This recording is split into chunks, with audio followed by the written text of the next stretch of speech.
कैसे हनुमान जी श्री राम के प्रभाव का वर्णन करते हुए रावण को समझाते हैं। महाबली दशमुख रावण की ओर देखते हुए शक्तिशाली वानर शिरोमणि हनुमान ने शांत भाव से यह अर्थयुक्त बात कही।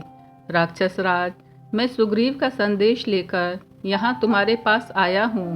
वानरराज सुग्रीव तुम्हारे भाई हैं, इसी नाते उन्होंने तुम्हारा कुशल समाचार पूछा है। अब तुम अपने भाई महात्मा सुग्रीव का संदेशधर और अर्थयुक्त वचन, जो इहलोक और परलोक में भी लाभदायक है, सुनो। अभी हाल में ही दशरथ नाम से प्रसिद्ध एक राजा हो गए हैं, जो पिता की भांति प्रजा के हितैषी, इंद्र के समान तेजस्वी तथा रथ, हाथी, घोड़े आदि से संपन्न हैं। उनके परम प्रिय ज्येष्ठ पुत्र महातेजस्वी, प्रभावशाली, महाबाहु श्री रामचंद्र जी पिता की आज्ञा से धर्म मार्ग का आश्रय लेकर अपनी पत्नी सीता और भाई लक्ष्मण के साथ दंडकारण्य में आए थे। सीता विदेह देश के राजा महात्मा जनक की पुत्री है।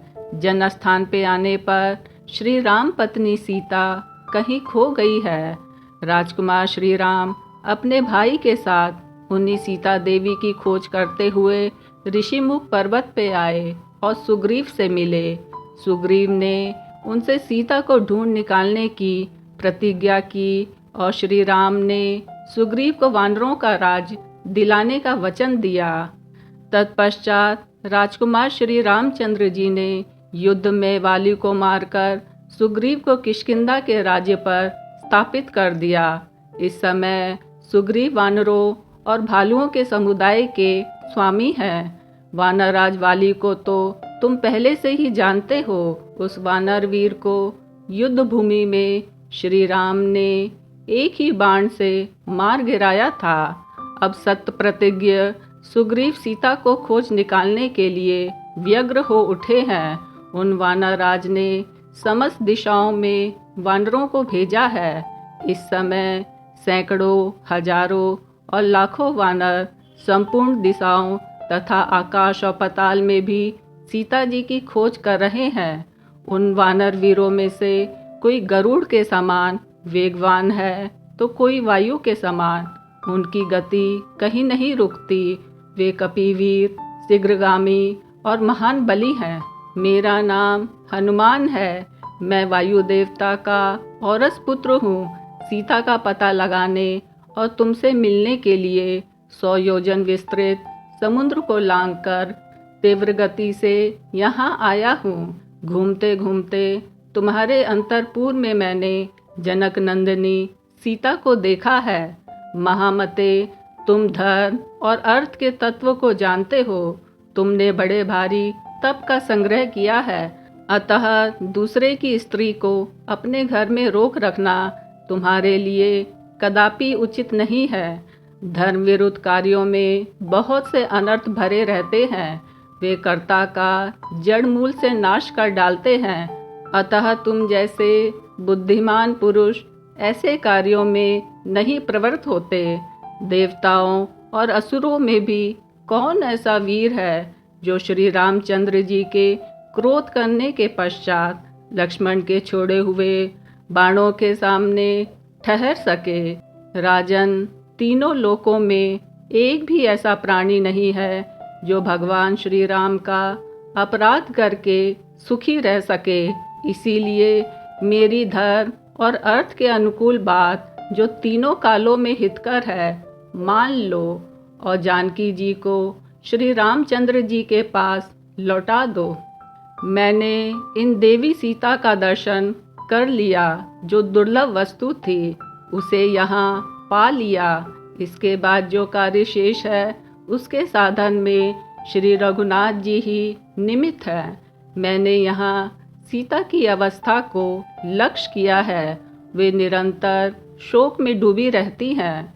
सीता तुम्हारे घर में 5 फन वाली नागिन के समान निवास करती है, जिन्हें तुम नहीं जानते हो। जैसे अत्यंत विष मिश्रित अन्न को खाकर कोई उसे बलपूर्वक नहीं पचा सकता, उसी प्रकार सीता जी को अपनी शक्ति से पचा लेना देवताओं और असुरों के लिए भी असंभव है। तुमने तपस्या का कष्ट उठाकर धर्म के फलस्वरूप जो यह ऐश्वर्य का संग्रह किया है तथा शरीर और प्राणों को चिरकाल तक धारण करने की शक्ति प्राप्त की है, उसका विनाश करना उचित नहीं।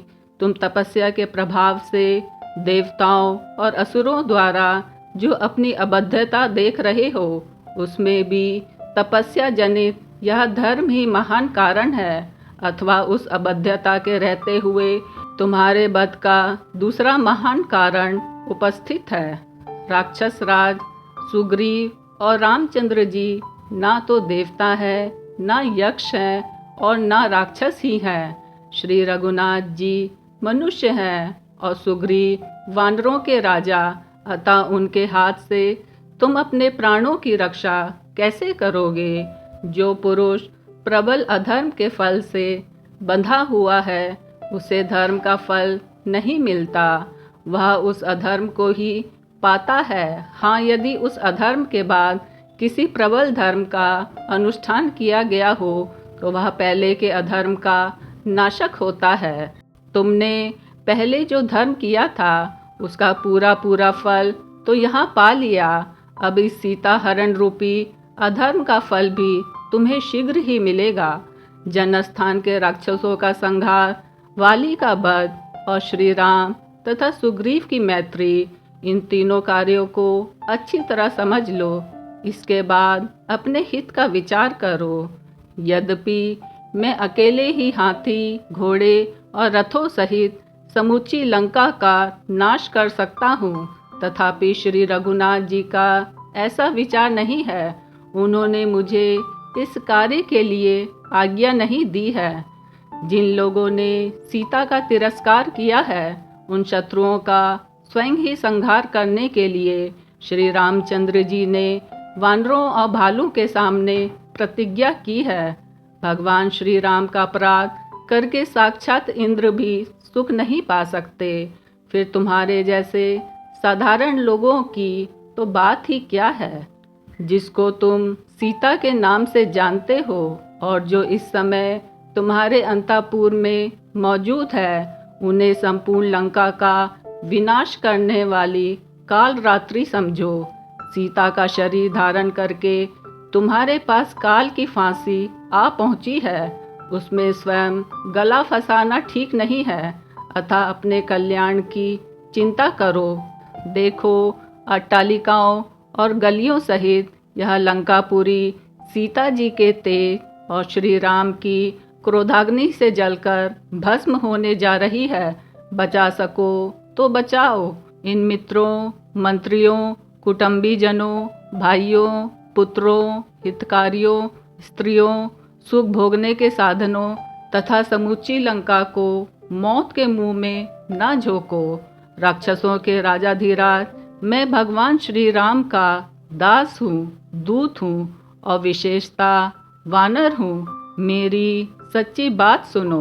महायशस्वी श्री रामचंद्र जी चराचर प्राणियों सहित संपूर्ण लोकों का संहार करके फिर उसको नए सिरे से निर्माण करने की शक्ति रखते हैं। भगवान श्री राम श्री विष्णु के तुल्य पराक्रमी हैं। देवता, असुर, मनुष्य, यक्ष, राक्षस, सर्प, विद्याधर, नाग, गंधर्व, मृग, सिद्ध, किन्नर, पक्षी एवं अन्य समस्त प्राणियों में कहीं किसी समय कोई भी ऐसा नहीं है जो श्री रघुनाथ जी के साथ लोहा ले सके।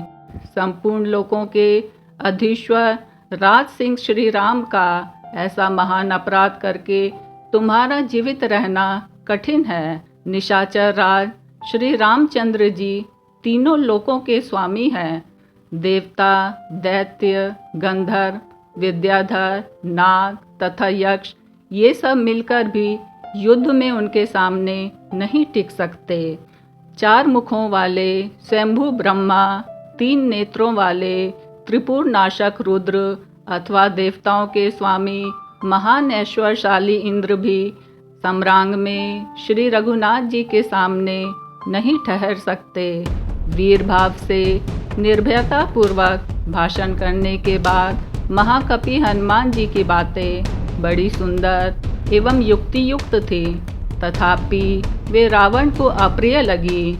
उन्हें सुनकर अनुपम शक्तिशाली दशानंद रावण ने क्रोध से आंखें तरेर के सेवकों को उनके वध के लिए आज्ञा दी। जय श्री राम, जय जय हनुमान। जय श्री राम, जय जय हनुमान। जय श्री राम, जय जय हनुमान।